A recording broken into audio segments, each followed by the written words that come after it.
You've seen the action, the grit, and the glory, but did you catch the mistake that slipped past even the sharpest eyes?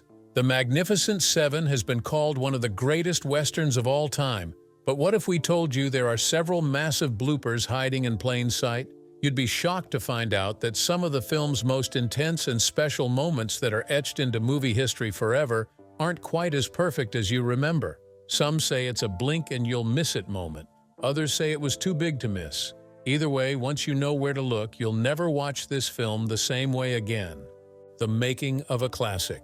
When you watch The Magnificent Seven today, with its sweeping cinematography, unforgettable characters, and iconic musical score, it's easy to assume it was always destined to become a Hollywood legend. But the road to making this Western classic was anything but smooth, and behind the dust, guns, and grit was a production layered with creative ambition, ego clashes, and unexpected challenges. The entire concept for The Magnificent Seven started as a bold cultural experiment.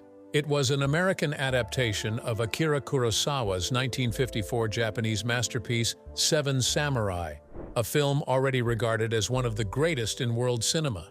Producer Walter Mirisch and screenwriter Walter Newman, along with uncredited contributions from screenwriter William Roberts, set out to reimagine Kurosawa's deeply philosophical tale for American audiences, transplanting it from feudal Japan to the lawless border towns of Mexico.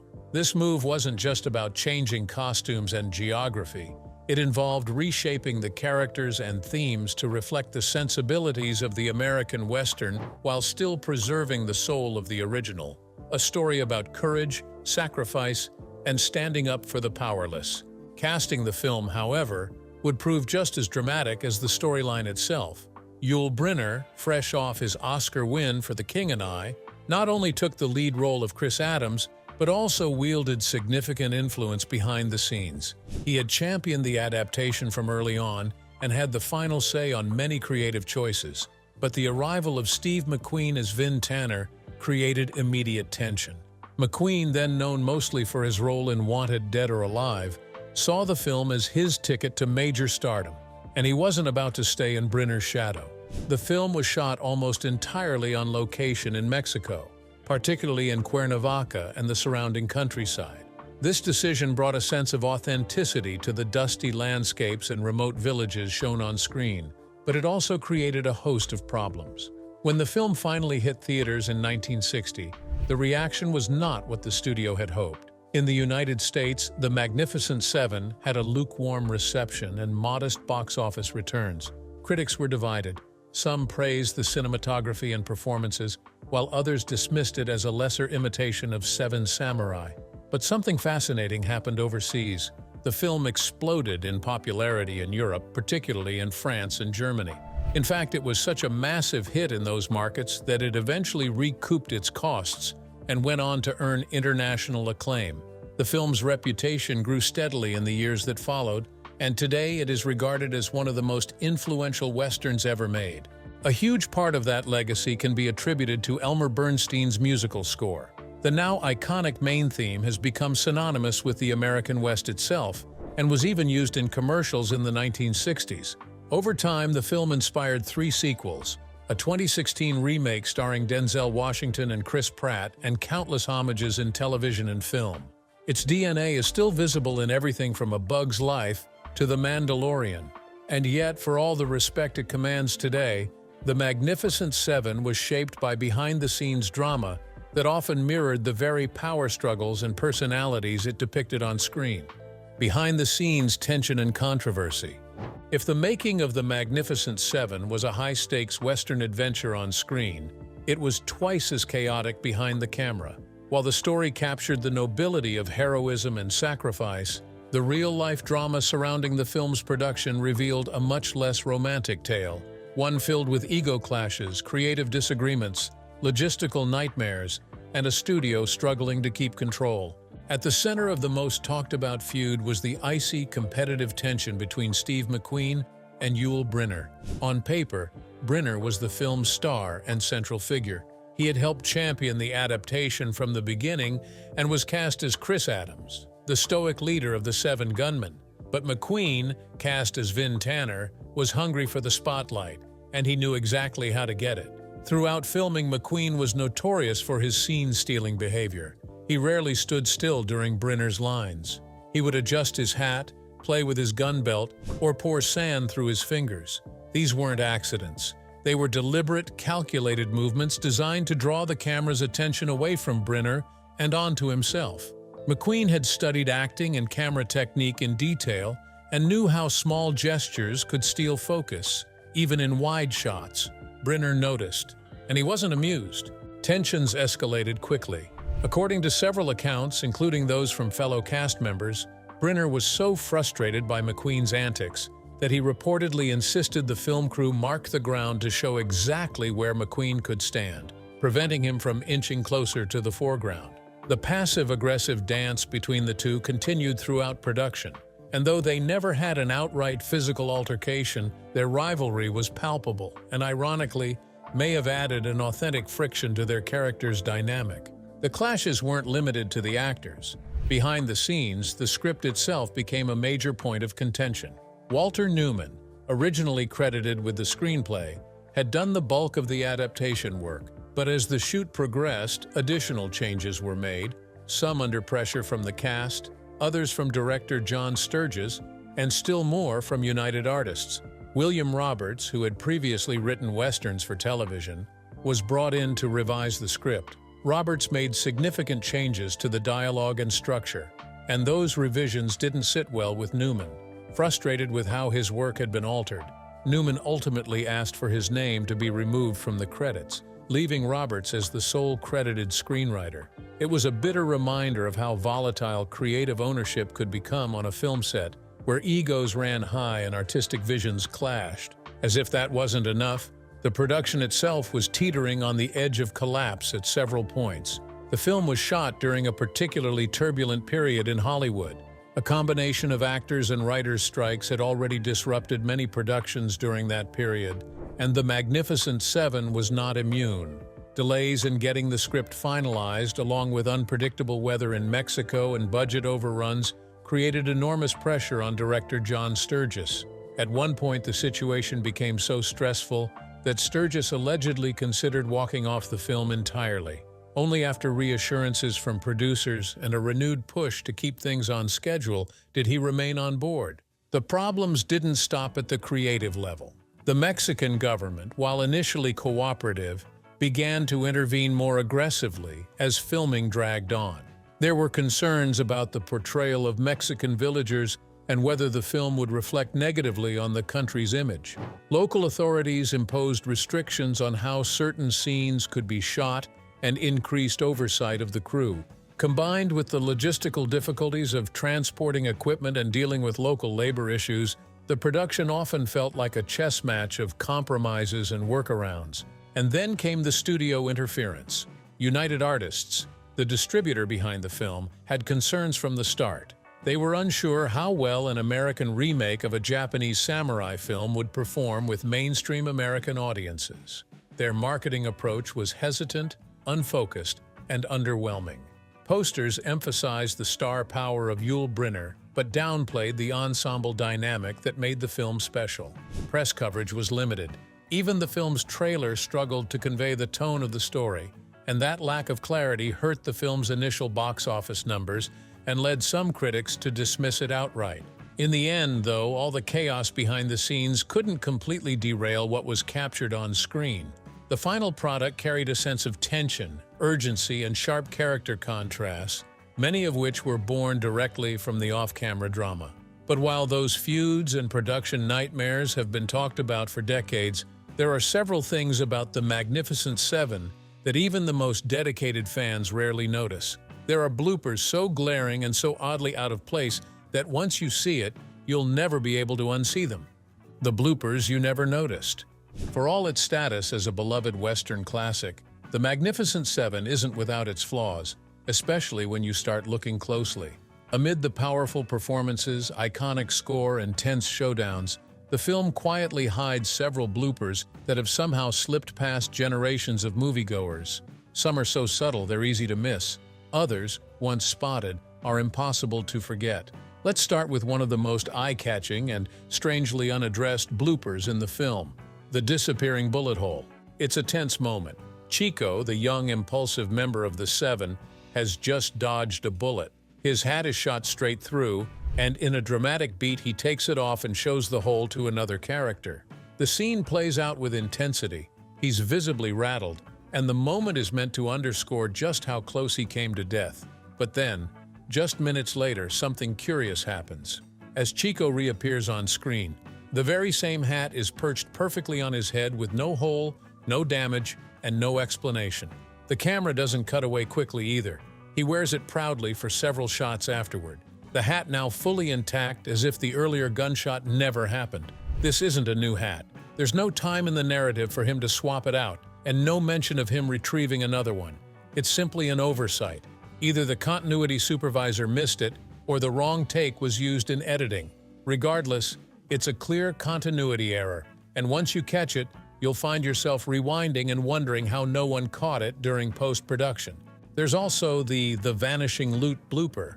This one was even more puzzling and a full-on plot-related inconsistency. Midway through the film, the villainous Calvera and his gang return to the village to reclaim what they believe is rightfully theirs. They storm in, guns drawn, and raid the town's food stores and supplies. It's a dramatic scene with panicked villagers, aggressive bandits, and a real sense of helplessness as the outlaws take what they want and prepare to leave. The camera shows Calvera's men raiding storage rooms, grabbing sacks and storming out. Dust flies, horses rear, everything points to a brutal theft in progress. But then, when the gang rides off minutes later, there's nothing with them. Not a single visible bag of food, no sacks tied to their saddles, no goods hanging from the horses. They leave just as they came, fast, loud, and suspiciously empty-handed. The cinematography continues with wide landscape shots and group tracking shots as they ride out, and not one of them appears to be carrying anything they supposedly just stole. It's a baffling oversight. Logically, the stolen goods should be visible, either to raise the stakes or to underline the loss for the villagers. Instead, this continuity error interrupts the illusion of reality. Did the gang really steal anything? Or was the whole raid forgotten in the editing room? This next goof might not seem like much at first glance, but once you recognize it, it completely unravels the illusion of continuous motion. In an early scene, Chris and Vin are seen riding into town. They pass a sign for the Belmar Hotel, which helps establish location. The two dismount, walk through town, engage in conversation with locals, and begin to scope out the environment. But here's the problem. They pass the same Belmar Hotel sign twice, within what is edited to appear as a continuous walk through town. It's not just a similar sign or a reused set piece. It's the exact same sign, seen from nearly the same angle, with no narrative explanation for a looped path or repeated walk. The implication is that footage was reused, or the shooting locations were rearranged in editing without considering visual continuity. This error is particularly noticeable if you're watching with a keen eye or reviewing the film frame by frame for behind-the-scenes details. The hotel sign becomes a kind of accidental landmark and a blinking neon error, reminding us that movie magic is often built from stitched-together takes rather than real-time progression. But that's not all, because in a film centered around gunmen, you'd think holster mechanics would be tightly controlled. But here's one that even the sharpest Western fans often miss. In a sequence where Chris prepares for battle, he removes the leather loop from his holster, a small but deliberate motion that signals he's ready to draw quickly. It's a classic Western movie. The loop holds the revolver in place during travel, but before a shootout, it gets flicked open for speed. Chris removes the loop, and then moments later, in a different camera angle, he removes it again. It's not a replay. It's clearly two different takes of the same action spliced together, but both include the same gesture. You watch him undo the holster loop once, then, after a slight cut, you see him repeat the motion as if the first never happened. The editors likely hoped the pacing and camera angles would distract from the repetition, but for modern viewers or fans watching in HD, it's obvious. And it's one of those bloopers that breaks immersion once you spot it. What makes this slip particularly interesting is how symbolic the gesture is in a Western. Removing the holster loop is a ritualized act. It signals readiness, danger, and resolve. To see it done twice accidentally drains a bit of the tension from the moment and makes you wonder how many other takes the editors had to work with. But as you're about to see, these aren't the only mistakes that slip through, because there are more shocking bloopers hidden in plain sight, ones that involve not just props or sets, but moments that directly contradict the film's logic. More bloopers you never noticed. If you thought the hat with no hole and the disappearing loot were strange, hold that thought, because the bloopers in The Magnificent Seven don't stop at missing props or reused signs. Some of them go deeper, breaking the film's logic, defying its historical setting, or outright ignoring the laws of physics and reality. Perhaps one of the most shocking bloopers in the film is the wounded man with no wounds. The Western genre is filled with shootouts, ambushes, and dramatic standoffs, and The Magnificent Seven has plenty of them. But in one scene meant to showcase the brutal consequences of violence, the details simply don't add up. A man is shot in the middle of a skirmish. He clutches his body and falls to the ground with a dramatic grunt. The camera lingers on the moment long enough to show the impact. However, there's nothing there. There's no blood, no torn clothing, and no sign that he's actually been hit. For a moment, it looks like the actor simply dropped to the ground on cue, without any help from the makeup or effects departments. But then, not long after, the same character is shown again, this time with two distinct bloody wounds, one near the shoulder and one near the stomach. No explanation is given for this sudden appearance of injuries. It's clearly meant to show the damage from the earlier shot, but the visual evidence doesn't line up at all. There was no trace of any wound when he fell, and now he looks like he's been through a full-fledged gunfight. This isn't just a continuity error, it's a break in basic storytelling logic. In any action sequence, especially in a film grounded in realism, consistency and physical damage is crucial. Here, the mistake undercuts the moment's emotional weight. It turns what should have been a powerful gut-punch moment into an awkward stumble between two separate takes. But some bloopers are visual, while others are baked into the dialogue, and this one is a perfect example. Vin, played by Steve McQueen, delivers one of his character's trademark dry jokes. Trying to break the tension, he cracks wise about a man falling off a 10-story building, saying that as he passed each floor, people could hear him saying, "So far so good, it's a good line." It fits McQueen's sardonic charm. The timing works and the delivery lands. But there's just one problem. You see, back in the 1870s, where the film is clearly set, 10-story buildings didn't exist. In fact, the very first building in the United States to reach that height wasn't constructed until 1885. And so before that, most buildings in frontier towns and small cities rarely exceeded 3 or 4 stories. The technology, the materials, and the architectural knowledge simply weren't there yet. So when Vin casually drops a reference to a 10-story fall, it pulls the viewer straight out of the Old West. The joke is anachronistic, and it belongs in the 20th century, not the 19th. This blooper reveals something about the script development process, how a good line can survive revisions even when it doesn't quite fit the setting.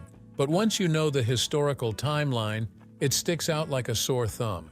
You'd expect that a Western set in the rugged frontier, featuring duels and dusty train stations, would take pride in the realism of its settings.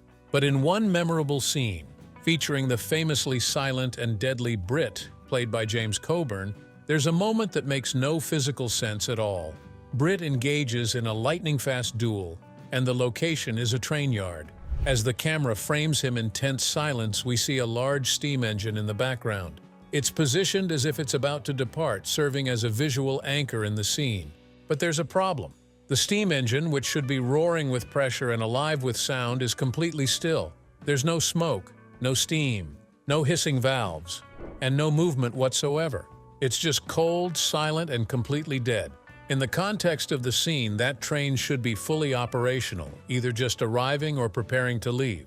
And during that era, steam locomotives were loud and highly active machines. Steam would vent from the chimney stack, water would drip from the undercarriage, and the engines would throb with mechanical life. But this one was more like a prop than a machine. It's so obviously inactive that it becomes distracting. Worse yet, the scene relies on the train's presence to amplify the tension.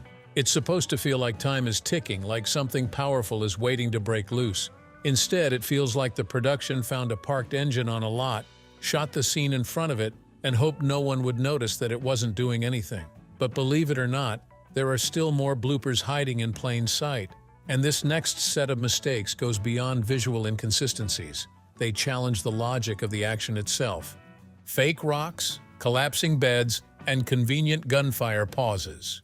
You've already seen hats without holes, ghostly bullet wounds, and silent steam engines, but some of the strangest mistakes in The Magnificent Seven don't come from continuity slips or anachronisms. These next bloopers happened right in the middle of the action, during filming, and they're the kind that slip by the first time but become impossible to ignore once you know what to look for.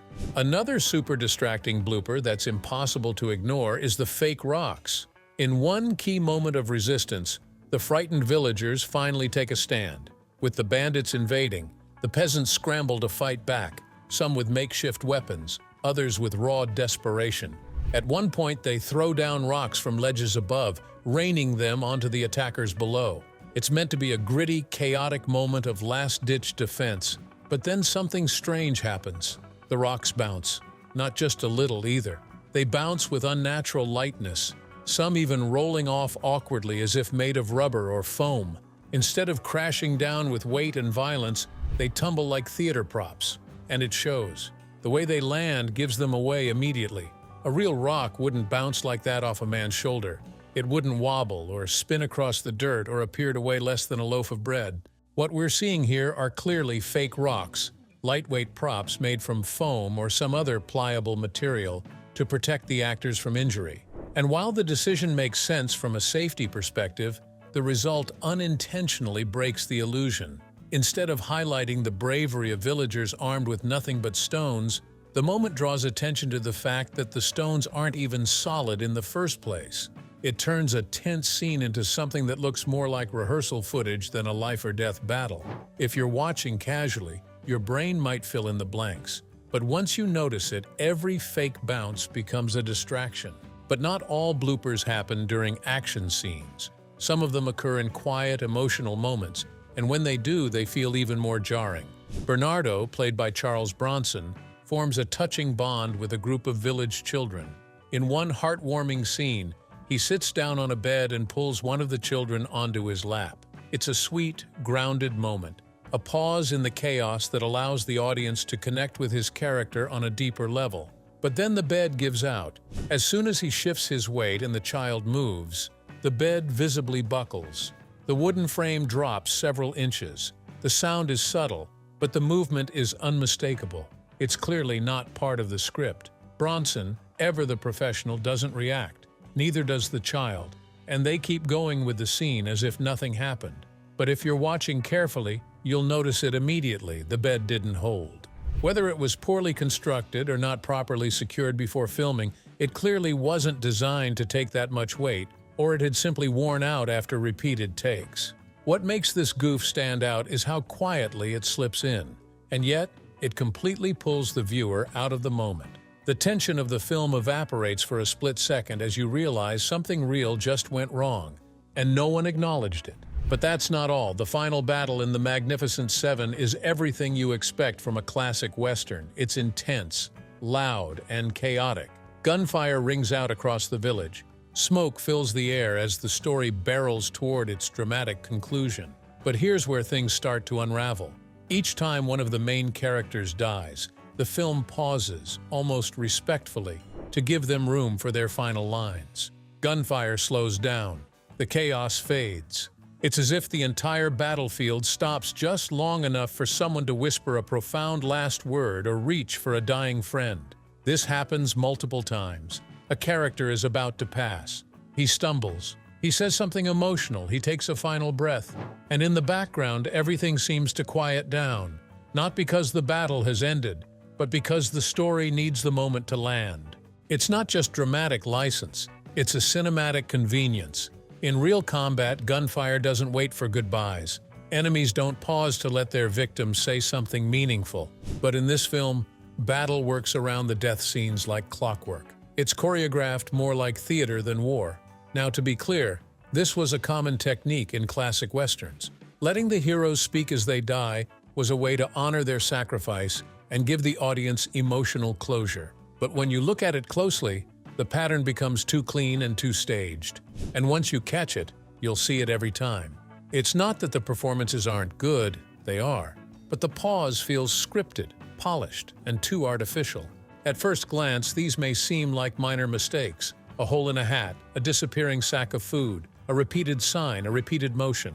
But together they reveal something deeper. And it's the fact that even the most iconic films are stitched together from a complex web of practical challenges, imperfect takes, and real-time problem-solving. In The Magnificent Seven, where the illusion of rugged precision is so essential, these small cracks in the facade offer a fascinating peek behind the curtain. They also remind us just how differently films were made in the 1960s. Unlike today's digital continuity tools or post-production CGI fixes, directors then relied heavily on manual editing, location management, and memory. A missed prop, a reused backdrop, or a wrong take could easily go unnoticed until the final print, by which point there was no turning back. Yet in some strange way, these bloopers also add to the film's charm. They humanize it.